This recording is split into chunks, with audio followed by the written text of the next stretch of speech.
was the introduction.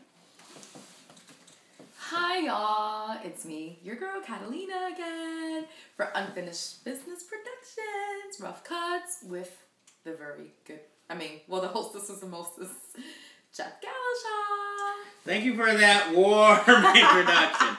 The name of the show is Unfinished Business Rough Cuts with Jeff Gallashaw. You said Unfinished Business Productions. Oh. But anyway, you guys, if you're regular viewers, you know the name of the show. You know how we gets down over here.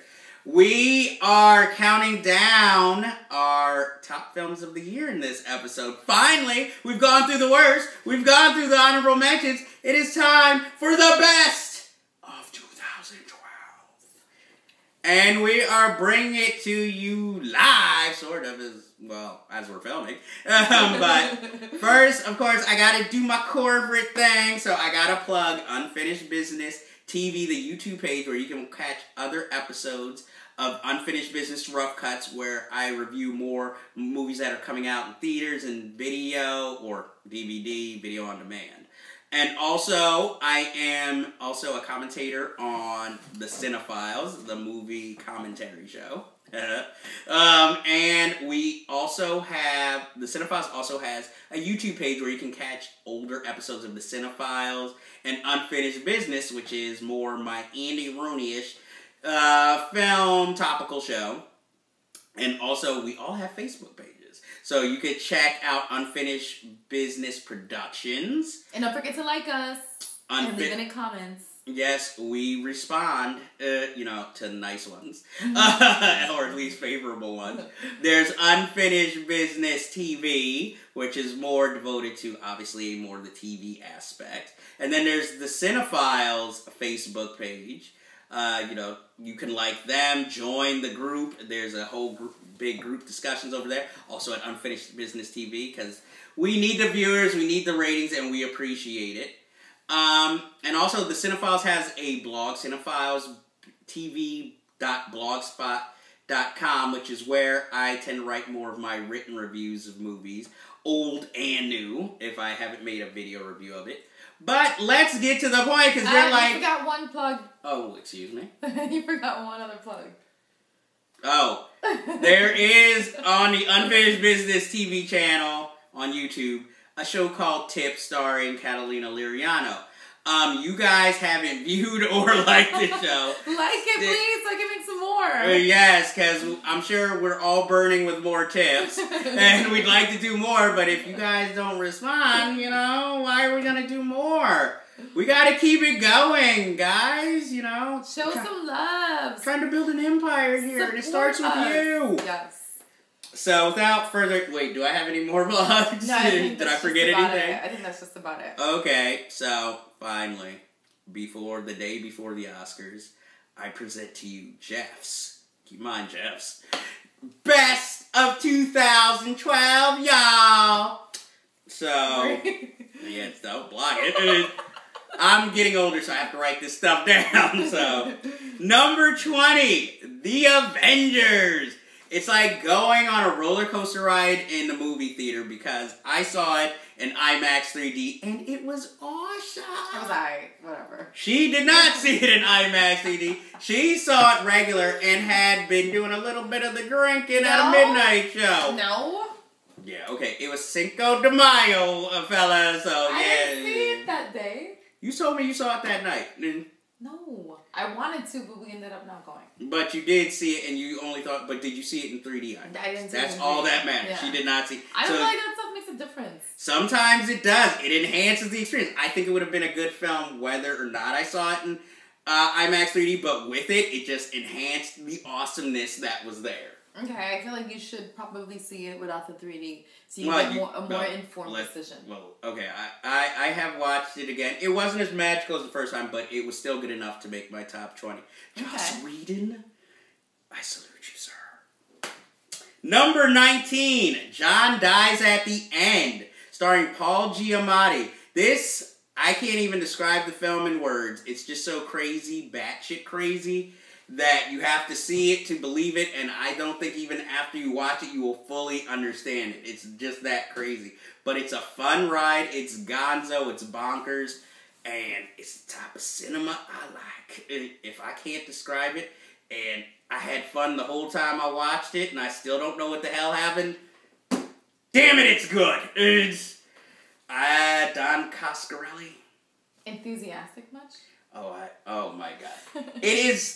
I won't say it's as good as 2001, but it gives you that feeling like when you're watching it, you feel like you must be drunk or on drugs because everything is so crazy, but yet it all fits together, and you still have no explanation for it. My kind of movie. Sounds pretty interesting. So I say if you can see it, go see it. It is on video on demand right now, but January 25th it will hit theaters, but I saw it in 2012, so it still counts as my best of 2012. Number 18, Headhunters. Swedish thriller film that is about to be remade in America with Marky Mark.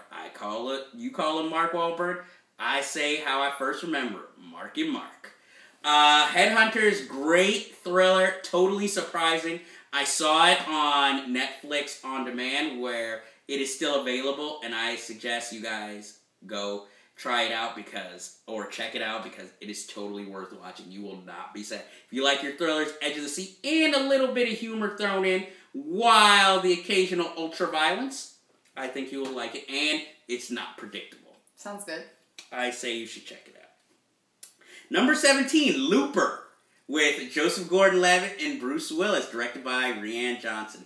I really liked this film. I didn't love it, but I really liked it because I thought, even though it deals with time travel, it brought a lot of emotions to the forefront. Some of it is gimmicky, but this has the best Bruce Willis performance in a long time. And it's action and sci-fi mixed in. And I really think you guys would like it, and it's definitely worth seeing. That's why I made my number 17. It's inventive. It has original ideas. And while it's somewhat predictable, if you don't think too hard about it, it could actually be unpredictable. Or if you're not a movie fan, you won't see where it's going to go. It delves into places that these time travel movies don't necessarily always go with. So I think you guys would enjoy it. Number 16, Skyfall, the latest James Bond film. I am not a big James Bond movie fan, but this film made me take an interest in the series. And I have to say, I thought it was very dramatic. It was very action-driven. I'm not usually one to shout Javier Bardem praise, but he is really good as the villain with his blonde hair. And, I liked it wasn't as gimmicky as the usual films. That's true. I thought it was very well shot, and it made me actually feel for Bond. And even though, of course, it's the James Bond series. Okay, spoilers. We all know he's not going to die. But, I really started worrying about him in this one. So, I really enjoyed it. And take it from me, who is not the biggest James Bond fan. I second that opinion, too. Number 15, Moonrise Kingdom by Wes Anderson with Bruce Willis, Bill Murray, Jason Schwartzman, Edward Norton. A whole bunch of people are in this movie. But at heart, it's a kid's romantic tale. And I really dug it. I know a lot of people don't dig his style, but to me, his style only endears him more to me and shows a love of cinema and making films his own way. Can I just ask you a question? Yes. What exactly is a kid's romantic tales? It's two kids run away from camp to be alone with each other. Yeah, boy and girl. Okay. And her parents are hunting them down, and the Boy Scout troop he's with is hunting him down. And we get to see the relationships not only of the kids, but also the kids in the Boy Scout troop, her brothers, her parents, and the cop who's looking for them. Okay. It's a really good film. It's maybe a little too risque for little kids, but it's a good family film. I always loved the family films. With a little bit of artsy. Number 14, Fat Kid Rules the World. And I'm not just saying that because I am or was a fat kid. This film shocked me. Matthew Lillard directed it, who starred in SLC Punk, which is a great film in of itself. But this is almost like that film. It's a revelation. It's a coming-of-age tale that doesn't follow the usual path and tells its own tale its own way. And I thought it was revolutionary for me watching it. And I'm always a sucker for a good coming-of-age tale. That is true. You always enjoy those. And this one shocked me. Low budget. I thought it didn't get the audience it deserved. And if you can have a chance to see it, definitely check it out. Because it is really one of the warmest and most heartfelt films I saw all year. But yet it only made 14. Yeah, so you can imagine what the top 13 are. Number 13, Cabin in the Woods. Co-written by Joss Whedon. Love this. You actually put me onto that one too. Yes, we went to go see this while everybody else was going to see some other film that night. I forgot what it was.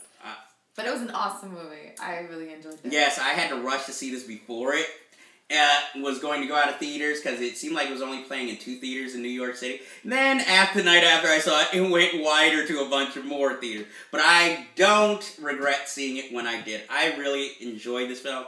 It surprised me. It plays by the rules, then it goes against the rules of genre and genre filmmaking. And you know, that is something I always enjoy. Anything that has fresh ideas and goes against.